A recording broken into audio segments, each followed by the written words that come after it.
And I was reading that recently. The band posted on Facebook something ironically saying, "Hey, thanks everyone who's trying to take credit for getting us back together." I'd like to ask you guys, what was the real driving force that made you guys come back together again? Actually, it had a lot to do with Paul Tollett of Coachella. You know, he started talking about it.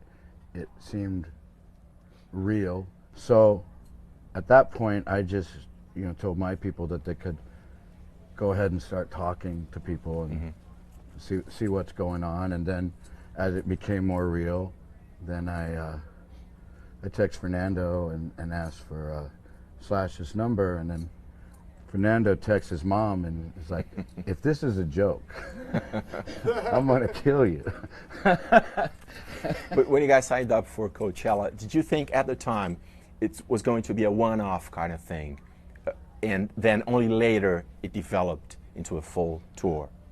No, it started with talking about Coachella, but at the same time that those talks were starting, there were people involved with Coachella, agencies and things. So they were having these conversations about what they could possibly do or not. So it was all being considered.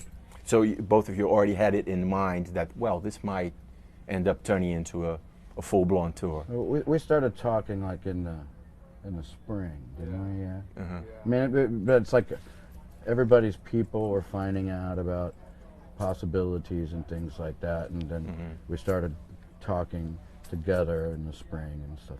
Yeah, I've heard. Go ahead. It was just, you know, getting into rehearsals, it was really just kind of like one day at a time. I don't know that I thought too much about how far ahead. It was just really cool to play some of that music with the guys I was playing it with.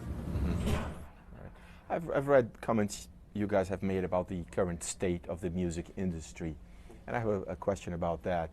Let's say if you guys were, let's say, 17 at this day and age, the exact same guys you were 30 years ago, do you think the whole environment of music, of the business, would allow a band like Guns N' Roses to be born? I don't know. I don't recall what I've said about the state of music. Yeah. But go ahead. I don't know what I would, you know, be gravitating towards out there, and what medium I would be listening to it in. I mean, you meet people that, you know, some listen to the radio, other people are like, what's radio? You know, now. Yeah.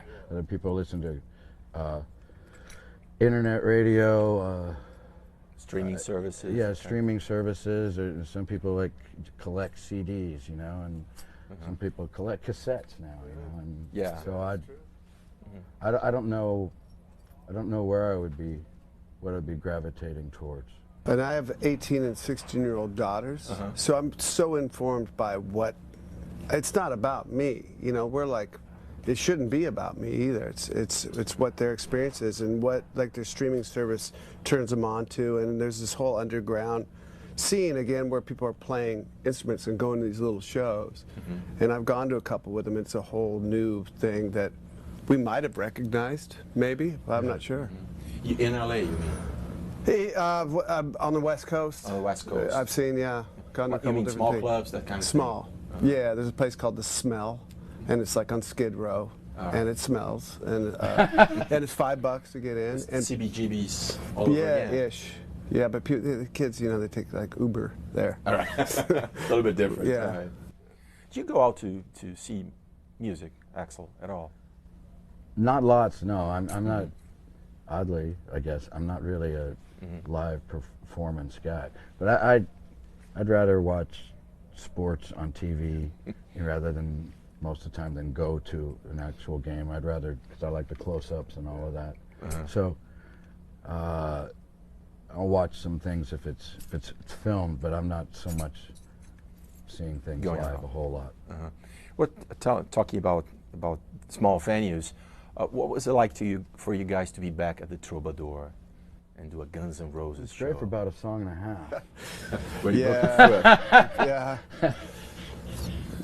Yeah. He broke his foot, second song, man. But you went on, didn't you? Yeah.